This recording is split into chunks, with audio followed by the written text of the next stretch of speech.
اللهم صل على محمد وعلى آل محمد كما صليت على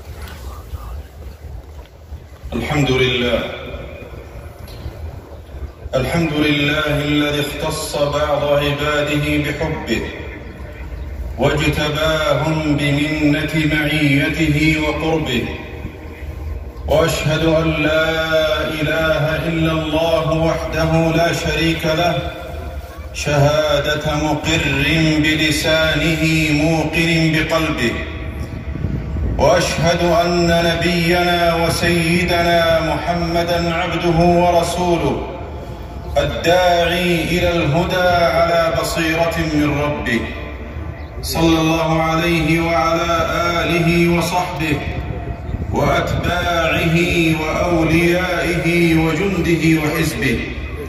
أما بعد، فإن أصدق الحديث كتاب الله، وأحسن الهدي هدي نبينا محمد صلى الله عليه وسلم، وشر الأمور محدثاتها، وكل محدثة بدعة، وكل بدعة ضلالة، وكل ضلالة في النار.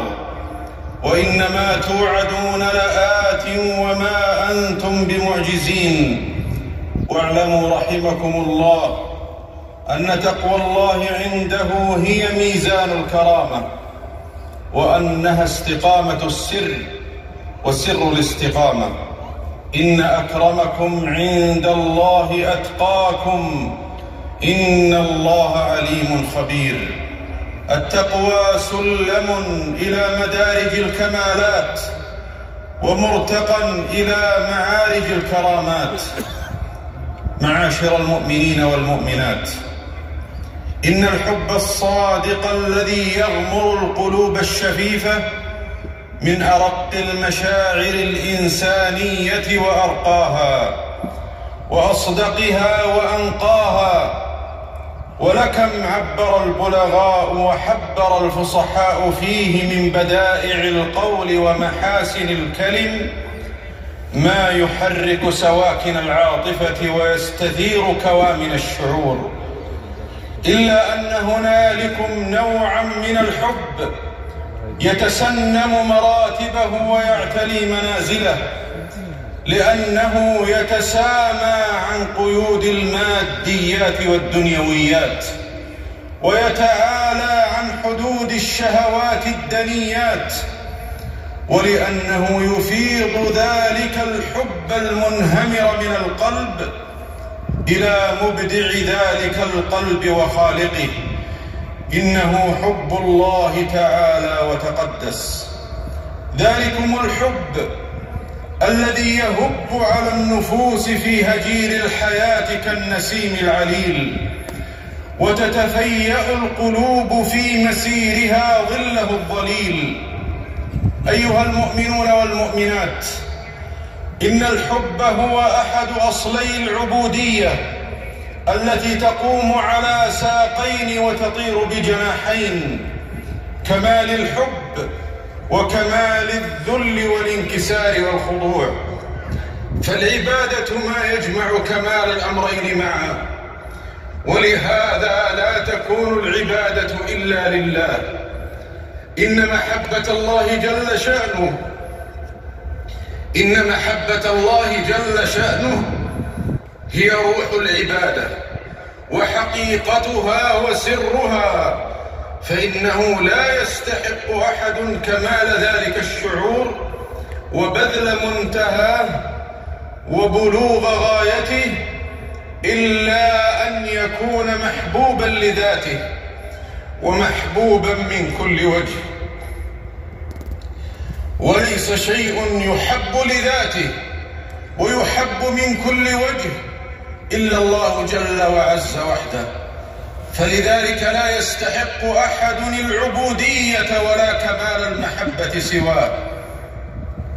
سهر العيون لغير وجهك باطل، وبكاؤهن لغير فقدك ضائع. سهر العيون لغير وجهك باطل، وبكاؤهن لغير فقدك ضائع. ولأنه جل شأنه هو المسدي للنعم على الحقيقة، فهو الفاتح لأبوابها والموصل لأسبابها، وما بكم من نعمة فمن الله. والنفوس الكريمة مجبولة على حب من أحسن إليها، فكيف إذا كان هو الذي منه كل إنعام وإحسان؟ وهل جزاء الإحسان إلا الإحسان؟ فبأي آلاء ربكما تكذبان؟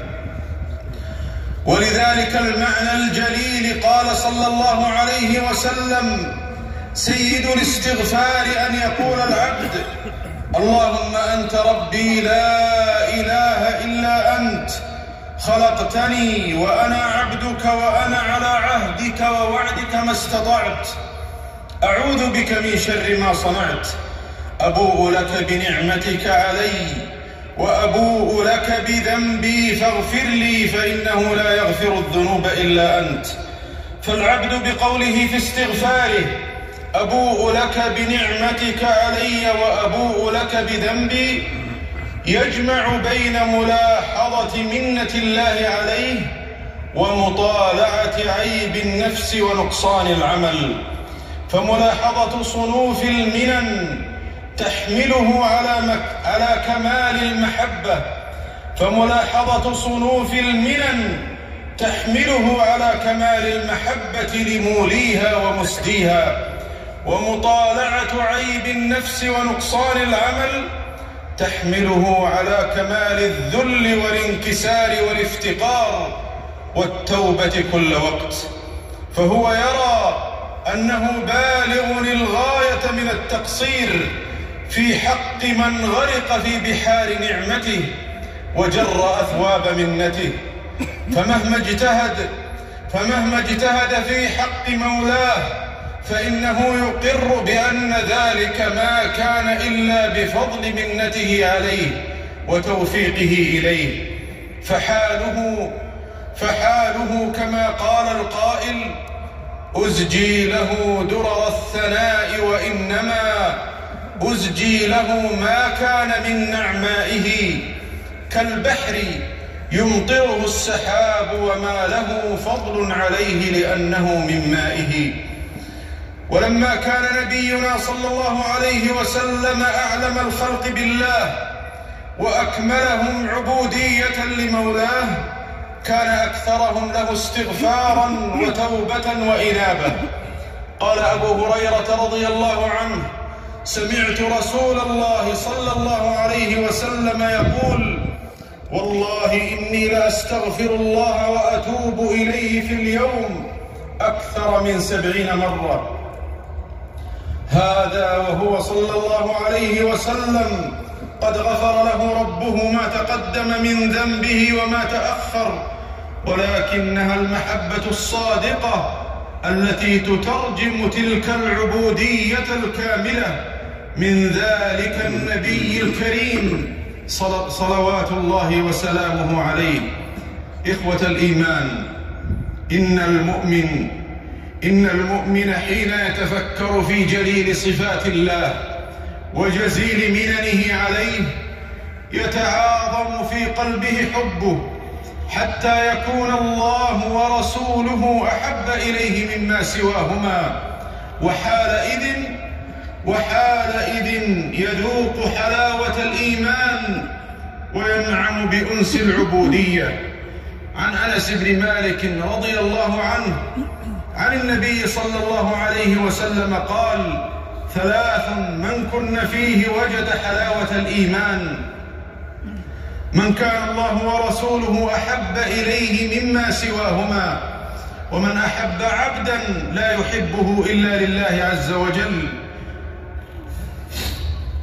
ومن يكره أن يعود في الكفر بعد إذ أنقذه الله منه، كما يكره أن يلقى في النار.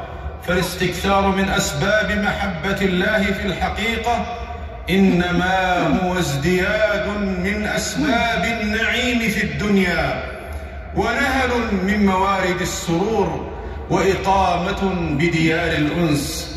لو أن قلبي وفاه محبته أحبه بقلوب العالمين معا. جعلني الله وإياكم من أهل حبه وأحلنا منازل قربه.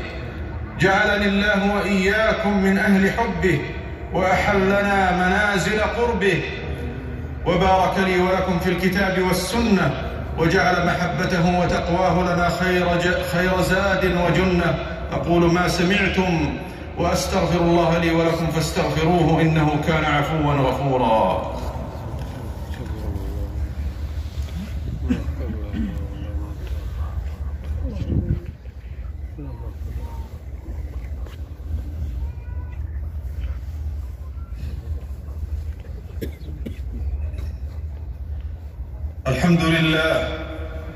الحمد لله الذي اطمأنت القلوب بذكره ولهجت الألسنة بجميل حمده وشكره.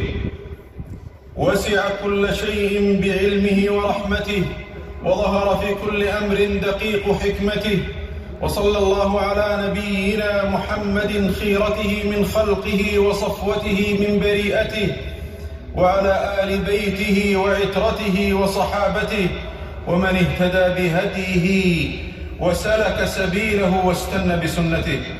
أما بعد، معشر المؤمنين والمؤمنات، فإن حقيقة المحبة لا تعبر عنها الكلمات ولا تحدها العبارات، بل إنها تزيدها خفاء وجفاء. فحقيقة المحبة وجودها، ومعناها ظهور آثارها. ولا توصف المحبة بوصف أظهر من وصفها، ولا توصف المحبة بوصف أظهر من لفظها، ولا بمعنى أبين من وجودها. إنها سر كامن ومعنى باطن، تبدو في شواهدها وآثارها، ولا يحاط بحقيقتها وأسرارها، ولكنها مع خفاء حقيقتها وكنهها أظهر من أن توصف وأشهر من أن تعرف، لأنها تتبدى في شواهد الطاعة والانقياد للمحبوب، وتتجلى في إيثار مرغوبه على كل مرغوب. وما الحب إلا طاعة وتجاوز، وإن أكثروا أوصافه والمعانيا. سمحت بروحي في هواه رخيصة، ومن يهوى لا يؤثر على الحب غاليا. إن الحب الصادق لله يستلزم طاعة الله، وطاعة الله لا تكون إلا باتباع رسول الله صلى الله عليه وسلم. فإذا اتبع المؤمن المحب لربه حبيب ربه صلى الله عليه وسلم، فقد بشره الله في كتابه ببشارتين: محبته سبحانه له، ومغفرته لذنوبه. قال جل شأنه لنبيه صلوات الله وسلامه عليه: قل إن كنتم تحبون الله فاتبعوني يحببكم الله ويغفر لكم ذنوبكم، والله غفور رحيم. اللهم إنا نسألك حبك وحب من يحبك، وحب كل عمل يقربنا إليك ويقربنا إلى حبك. أيها المؤمنون والمؤمنات، إن هذا اليوم الأغر من الأيام تندب فيه كثرة الصلاة والسلام على سيد الخلق وصفوة الأنام. قال صلوات الله وسلامه عليه: إن من أفضل أيامكم يوم الجمعة فأكثروا علي من الصلاة فيه، فإن صلاتكم معروضة عليه. اللهم صل وسلم وبارك على سيد الأولين والآخرين وإمام المرسلين ورحمتك للعالمين، سيدنا ونبينا محمد، عدد ما وسعه علمك وأحصاه كتابك وخطه قلمك. اللهم صل وسلم عليه في الأولين، وصل وسلم عليه في الآخرين، وصل وسلم عليه في الملأ الأعلى إلى يوم الدين. اللهم وارض عن الصحابة أجمعين، وعن الأئمة المهديين الخلفاء الراشدين أبي بكر وعمر وعثمان وعلي، وعن آل بيتك أجمعين، وعن سائر صحابة نبيك أجمعين، والتابعين وتابعيهم إلى يوم الدين. اللهم وارض عنا واشملنا بعفوك وفضلك يا أكرم الأكرمين. اللهم أعز الإسلام والمسلمين، اللهم أعز الإسلام والمسلمين، اللهم أعز الإسلام والمسلمين، وأذل الكفر والكافرين، ودمر أعداء الدين، واجعل هذا البلد المبارك آمنا مطمئنا مصونا محفوظا يا رب العالمين، وعم بذلك ديار المسلمين. اللهم وفق ولي أمرنا خادم الحرمين الشريفين وولي عهده لما تحب وترضى، وخذ بناصيتهما للبر والتقوى. اللهم وفقهما لما فيه خير العباد والبلاد، ولما فيه النفع والخير والسداد، ولما فيه صلاح الدنيا والدين يا رب العالمين. اللهم إنا نسألك أن تحفظ المسلمين وأن تنصرهم في كل مكان. اللهم إنا نسألك أن ترفع شأنهم تحت كل سماء وفوق كل أرض. اللهم انصر إخواننا في فلسطين وانصرهم على عدوك وعدوهم يا رب العالمين. عباد الله، استديموا فضل ربكم بشكره، واحفظوا نعمته باتباع أمره، والهجوا بدعائه وذكره. سبحان ربنا رب العزة عما يصفون، وسلام على المرسلين، والحمد لله رب العالمين.